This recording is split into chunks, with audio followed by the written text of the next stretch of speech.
Habang nasa kasagsagan sila ng paglalakad, ramdam na nila Maximo ang labis na panghihina. Ang mga rebelde niyang kasama noon ay halos hindi na may angat ang kanilang mga armas dahil sa kawalan nila ng lakas, gawa ng hindi pa sila nakakakain magmula noong nagdaang araw. Kahit may mga nasisilayan silang prutas sa daan, hindi nila ito pinapakialaman sa paniniwalang may lason ang lahat ng bumubungang puno na naninirahan doon. Konting tiis lang mga kasama, makakaalis na din tayo sa lugar na ito, wika ni Maximo habang inaabutan ng kakarampot na tubig ang mga rebelde. Sa pagpapatuloy ng kanilang paglalakad, tanging ang naging tagapagmasid na lamang nila ay ang mga kakarmang halos sinlakas pa ng mga kalabaw. Marami kasi yung naiimbak na anino sa kanilang mga katawan, kung kaya't wala silang dahilan para panghinaan sa isang araw na hindi kumakain ng anino ng tao. Pasalamat naman kahit papaano sila Maximo, gawa ng may mga kasama sila noong labis nilang masasandigan. Sa pagdating nila sa duluhang parte ng gubat, tumambad sa kanila ang tuyot na paligid na kung saan walang puno o damo ang nabubuhay. Dahan-dahan na din sila noong nakakaramdam ng bigat sa kanilang mga katawan na siyang mas lalo pang nagpapahirap sa kanilang pag-usad. Nang wala ng pagpipilian sila Maximo, nagdesisyon silang kainin ang kanilang mga damit para naman kahit papaano'y hindi nila maramdaman ang labis na pagkalam ng kanilang mga sikmura.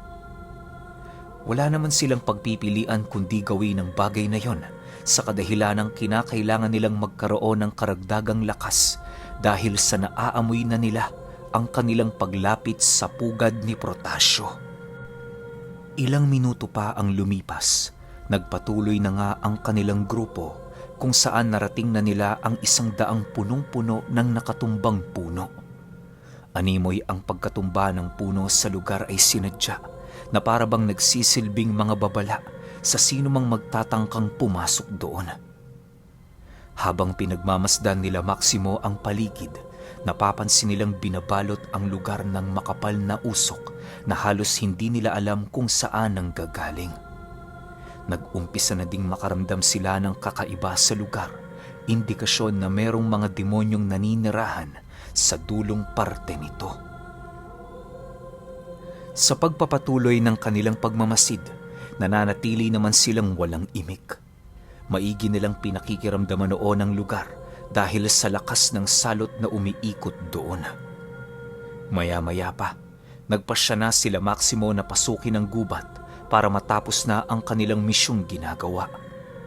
Ang tanging naisip na lang nilang paraan para ligtas nilang mapasok ang kuta ni Protasio ay ang dumaan sa masusukal na parte ng teritoryo nito habang maiging ikinukubli sa mundo ang kanilang mga presensya. Matapos nilang mapagplanuhan ang kanilang gagawin, nag-umpisa na nga silang maglakad sa mga tumbang punong nasa paligid. Kung saan ang pinakamahirap na daan na nakikita nila ay yon ang kanilang binagtas sa paniniwalang yon ang pinakaligtas na lugar doon. Habang ginagapang at sinusuot nila Maximo ang mga tumbang puno, patuloy naman ang kanilang pagmamasid sa paligid. Dahil sa pinagbawalan niya noong gumamit ng abilidad ang mga kasama nilang kakarma, kung kaya't maging ang mga ito, bakas sa pagmumuka ang labis na hirap at pagtitiis sa kanilang ginagawa. Ilang minuto pa ang lumipas, narating na nga nila Maximo ang unang bahagi ng lugar kung saan triple ang dami ng mga buwal na puno sa paligid. May mga ahas na din silang nasisilayan noon na alam nilang labis na mapanganib. Maya-maya pa, bigla naman silang napakubli sa mga puno nang masipat nila ang grupo ng mga kalalakihang naglalakad sa patag na daan di kalayuan sa kanilang kinaroroonan. Alam nilang mga aswangang mga ito, gawa ng hindi yun nilulubayan ng kasukasukang amoy na kadalasang malalanghap sa katawan ng isang purong aswang. Habang pinagmamasdan nila ang mga ito, napapansin naman nila noong sinusundan yon ng iilan pang mga panauhin na nakabuntot sa likod ng grupo. Medyo may distansya ang paglalakad ng pangkat na yon sa likod ng mga aswang na siyang magbibigay doon ng suporta kung sakali mang ito ay labis na kinakailangan. Dahil sa kanilang mga nasilayan, doon nila napagtanto na masyado nang mahigpit ang pagbabantay sa lugar na yon ng pangkat ni Protasio. Inaasahan na din nilang malapit na sila sa pugad sa kadahilan ng napakarami ng mga nilalang ang kanilang nasisilayan. Dahil sa dami ng mga tagapagbantay noong umaga, ninais nilang manatili sa ilalim ng mga buwal na puno hanggang sa pagsapit ng dilim. Habang naghihintay sila ng gabi, inutusan naman ni Maximo ang iilan sa kasama nilang mga kakarma na maghanap ng ligtas na pagkain sa lugar. Unti-unti na kasi nilang nararamdaman ang pagkalam ng kanilang mga sikmura dahil sa kawalan ng sustansya ng mga damit nilang kinain. Nang marinig naman ito ng mga nilalang, marahan naman yung umalis sa lugar na kanilang pinagkukublian. Sila Maximo naman noon, ninais na lamang na maghintay sa pagbalik ng kanilang mga kasama.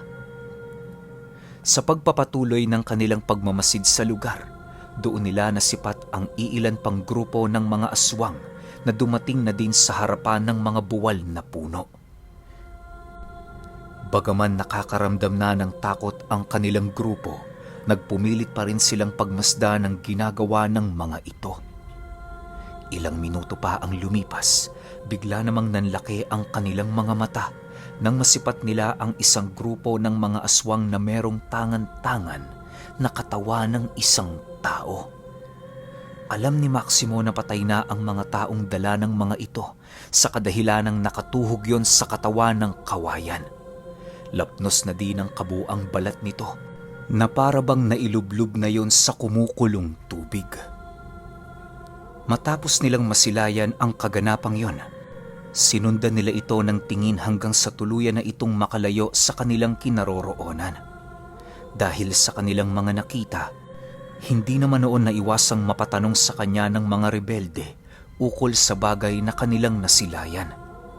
Labis kasing nagtataka ang mga ito kung bakit may bitbit na bangkay ng tao ang mga aswang, gayong katirikan pa naman ng araw.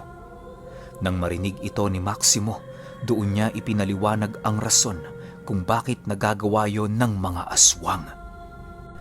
Anya, hindi imposible ang kanilang mga nakita sa kadahilanang malayo naman sa baryo ang pugad ng mga ito. Karaniwang ginagawa ng mga aswang ang ganoong bagay kapag alam nilang malayo sila sa sibilisasyon ng tao.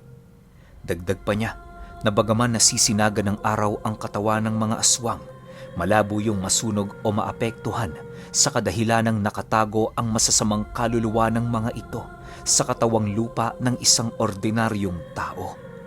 Mamamatay lamang ang aswang sa ilalim ng tirik ng araw sa oras na lumabas ang yanggaw nito na nagtatago sa katawan ng tao.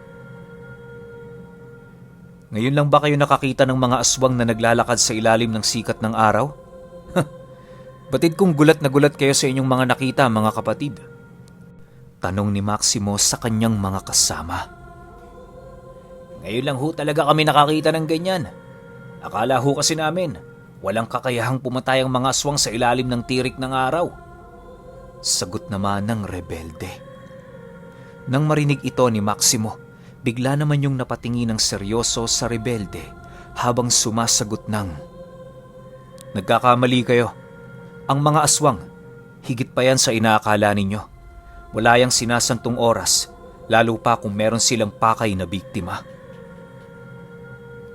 Matapos ang kanilang pag-uusap, muli nilang ibinaling ang kanilang atensyon sa mga aswang na dumaraan sa kanilang harapan.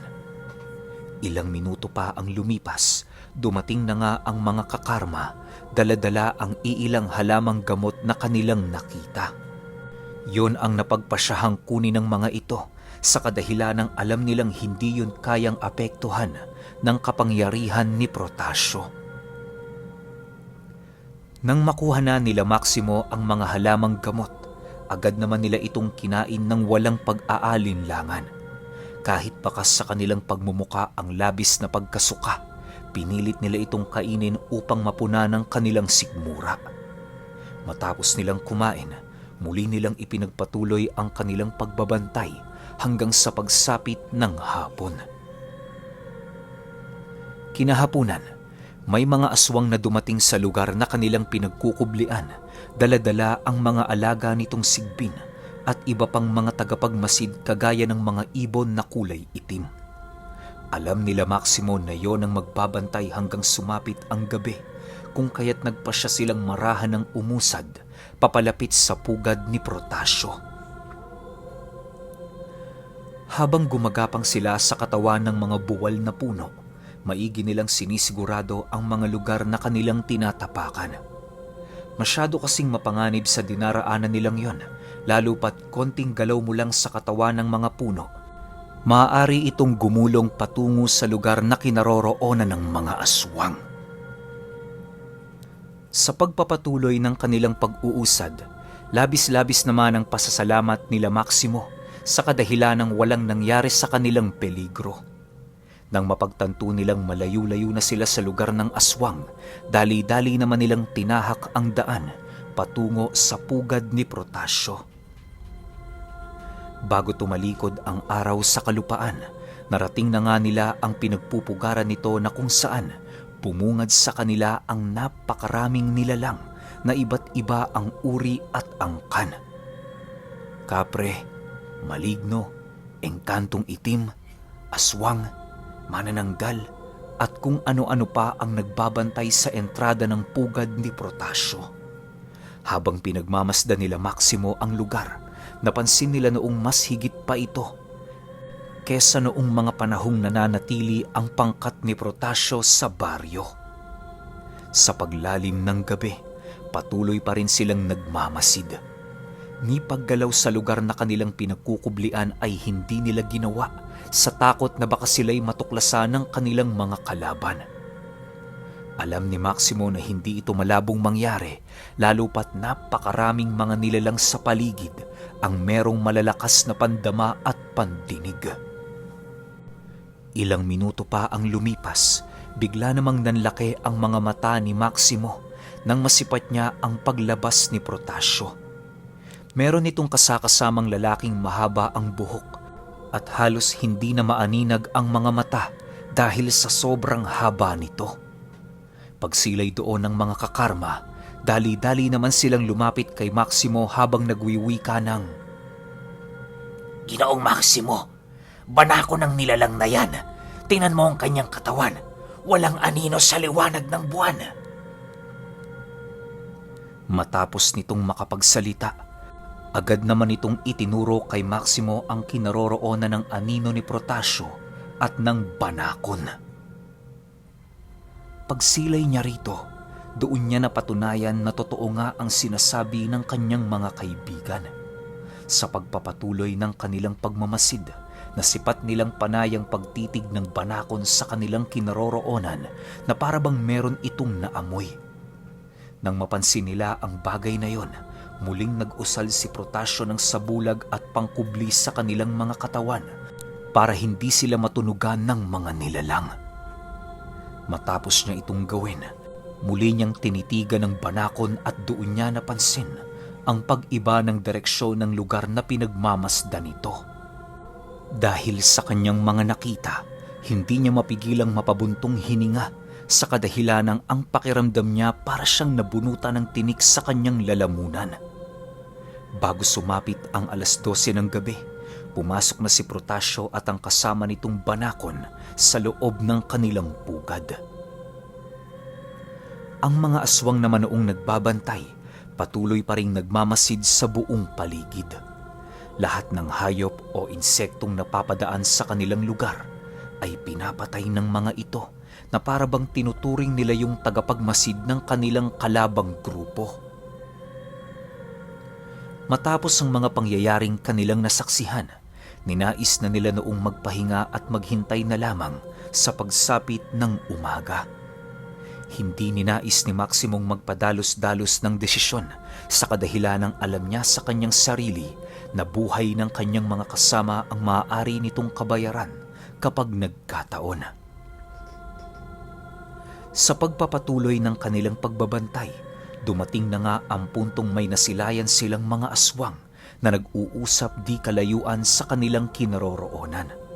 Pinag-uusapan ng mga ito ang kanilang pangkat na hindi pa umaalis sa teritoryo ng mga kakarma. Inilahad din ng mga aswang na yon ang tungkol sa mga rebelde na kasalukuyang nakiisa sa pangkat ni Manong Alejandro. Ayon pa sa aswang, nagbigay ng utos si Protasio na patayin ang lahat ng kaanib nito. Maging ang baryo na pinagpupugaran ng mga sundalo ay hindi rin nakaligtas sa kanilang plano na siya namang labis na ikinabahala ni Maximo. Dahil sa kanilang mga narinig, ninais na nilang umalis sa lugar, gawa ng kinakailangan nilang maihatid ang impormasyong yon sa lalong madaling panahon. Sapat na ang kanilang narinig para hindi magpaabot ng bukang liwayway, gawa ng labis silang nababahala sa maaaring mangyari sa lugar na kinaroroonan nila Manong Alejandro. Sa isip-isip kasi noon ni Maximo, maaaring gumalaw na ang iilang pangkat ni Protasio patungo sa kanilang teritoryo. Dahil sa kanilang pagmamadaling umalis, kung kaya't hindi naglaon na tunugan ng mga aswang ang kanilang presensya. Pagramdam ng mga itong may nagmamasid sa lugar nila, bigla namang nagsialulungan ang lahat ng nilalang na nagbabantay. Nang marinig ito ni Maximo, dali-dali naman silang kumaripas ng takbo papalayo sa lugar. Ni paglingon sa kanilang likod noon ay hindi na nila nagawa sa takot na baka mahabol sila ng mga aswang. Sa pagpapatuloy ng kanilang pananakbo, bigla namang tumigil ang mga kakarma upang magsilbing depensa sa pagtakas nila. Nang maramdaman ni Maximo ang gagawin ng mga ito, agad naman niya yung binalikan at walang habas na kinaladkad papalayo sa lugar. Huwag na kayong magpakabayani! May nag-iisa pa tayong paraan para makaligtas ng buhay sa lugar na ito. Sa tingin ninyo, ano ang pagmumukha mahaharap ko sa inyong pinuno kung nagkataong nakauwi kami nang hindi kayo kasama? Tayo na! Wika ni Maximo habang pilit na kinakaladkad ang kanyang mga kasamang kakarma. Nang marinig ito ng mga nilalang, patuloy pa rin yung nagpupumilit sa kanilang mga kagustuhan. Ang tanging hangad lang naman kasi ng mga ito ay makatakas sila sa lugar upang matagumpay nilang mahatid kay Manong Alejandro ang mga mensahe. Ilang minuto pa ang lumipas, bigla namang hinawakan ng isang kakarma si Maximo habang patuloy itong tinititigan sa kanyang mga mata. Sundin niyo na lang ang aming gusto, Maximo. Buhay namin to, kaya kami ang magpapasya kung ano ang aming gagawin. Tapos na ang ating pagsasama. Panahon na para makabawi. Wika ng kakarma habang patuloy siya nitong hinahawakan. Matapos nitong makapagsalita, bigla na lamang nanlaki ang mga mata nito nang buong lakas siyang ibalibag ni Maximo sa lupa at mabilisang taraka ng sibat sa noo. Sabihin mo, gusto mo na bang magpakamatay? Kung oo, mas mabuting ako na lang ang papatay sa'yo. Ganon din naman ang kalalabasan ng pagkabayani ninyo eh. Huwag mong kalimutan, ako pa rin ang pinuno at masusunod sa misyong ito. Tumayo ka na dyan! Tumakas na tayo! Sagot naman dito ni Maximo habang nanginginig na ang katawan dahil sa galit. Nang mapagtanto ng mga kakarma na maaabutan na sila, wala na silang nagawa kundi sumunod sa nais mangyari ni Maximo. Alam kasi nila noong hindi ito aalis sa lugar na kanilang kinaroroonan na siyang magiging sanhi ng kanilang pagkalipol. Sa muling pagkaripas nila ng takbo, rinig na rinig nila ang mga aswang na nagwawala sa kanilang mga dinaraanan. Ang mga punong naging panangga nila Maximo ay paisa-isang nabubuwal, indikasyon na merong dambuhalang nilalang ang sumusunod sa kanilang pangkat. Sa pagpapatuloy ng kanilang pananakbo, narating na nga nila ang labasan ng gubat. Doon ay mabilisan nilang tinahak ang kasalungat na daan sa paniniwalang yon ang magiging susi para matakasan nila ang mga nilalang. Ilang minuto pa ang lumipas, kahit papaano'y malayo-layo na nga ang narating ng kanilang grupo. Ang mga rebeldeng kasama nila noon ay patuloy pa rin sa pagtakbo sa kabila ng panghihina ng mga katawan nito. Sa pagdating nila sa isang malawak na talahiban, wala na silang maisip na paraan kundi ang dumapa at bumaon sa lupa. Ramdam na kasi nila Maximo ang paglapit ng pangkat ni Protasio sa kanilang grupo. Inaasahan na din nilang kapag magpatuloy pa sila sa kanilang pagtakbo, maaaring hindi maglaon ay mapipilitan silang kaharapin ang buong grupo nito. Nang maibaunan nila ang kanilang mga sarili sa lupa, dala-dala nila ang panalangin ng kaligtasan sa bawat isa sa kanila. Ginawa din nila noon ang lahat ng kanilang makakaya upang hindi sila matunugan ng mga aswang. Maya-maya pa, doon na naramdaman nila Maximo ang paglapit ng kanilang mga kalaban, indikasyon na naghahanap na ang mga ito sa talahiban. Bagaman nasa ilalim na sila ng lupa noon, rinig na rinig nila ang pagtatabas ng mga ito na parabang alam ng mga nilalang kung saan sila nagtatago. Habang nakikiramdam noon si Maximo, doon niya naramdaman ang pag-apak sa kanya ng isang aswang, indikasyon na nasa itaas na niya ito. Sa pagramdam ng aswang ng lambot ng lupa, agad naman yung nag-akmang sipati ng kanyang kinatatayuan, subalit bago pa man niya yung gawin, inunahan na siya ni Maximo. Pagtarak ng sibat ni Ahum sa ulo nito, agad naman siyang lumabas sa kanyang pinagkukublian at kasabay nito ang pagsiahon din ng mga rebelde at mga kakarmang nagkukubli sa buong paligid. Dahil sa ginawa nila, wala na sila noong pagpipilian kundi ang makipagdigma. Swerte na lang talaga nila noon at madali nilang nasukol ang mga aswang dahil sa kakarampot nitong mga bilang. Ang iilan kasing kasama ng mga ito ay nahuli sa kadahilanang naloko ang mga ito sa mga bagat at panlilinlang na ginawa ni Maximo. Halos minuto lang noon ang dumaan nang tuluyan na nila itong malipol ng walang kahirap-hirap. Lahat ng gamit at karunungan na tinataglay ni Maximo ay kanyang ibinuhos sa laban, masiguro lamang na sa madaling panahon magagawa nila yung mapaslang. Nang malipol na nila ang lahat ng mga aswang, dali-dali naman nilang tinahak ang daan papalayo sa lugar. Sa puntong yon, ramdam na nila Maximo na matatakasan na nila ang mga aswang sa kadahilanang wala na silang nararamdamang mga nilalang na sumusunod sa kanilang pananakbo. Ilang minuto pa ang lumipas, bigla namang natigilan si Maximo nang marinig niyang sumigaw ang isang rebelde na naroon sa likuran niyang bahagi. Pagsilay niya rito, laking gulat na lamang niya nang masipat niya ang banakong nakita nila na kasama ni Protasio. Nakangiti ang nilalang na yon habang buong lakas na iniaangat sa lupa ang isang rebeldeng kasama nila. Dahil sa tindi ng pinsala nito, tanggap na ni Maximo na hindi na yon makakaligtas. Ang tanging naisip na lamang niyang paraan ay ang harapin ito upang maipaghigante ang kanilang kasama kahit papaano. Nagulat ka ba, Maximo? Kumanda ka. Ikaw ang isusunod ko sa mga kakarma. Wika ng banakon matapos nitong gilita ng liig ang rebelde nilang kasama. Dahil sa pangyayaring yon, napilitang magpaputok ng baril ang iilang mga rebeldeng naroon sa lugar para maipakita ang kanilang galit sa nilalang.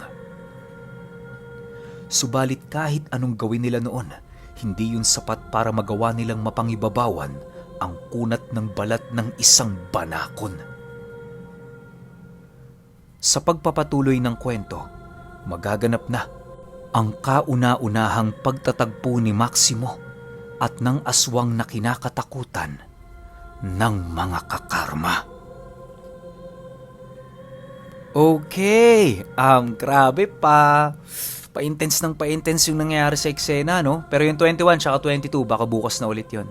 Or tingnan natin kung bukas ng umaga or hapon ulit. Basta pahintay na lang ako, sunod-sunurin na natin to.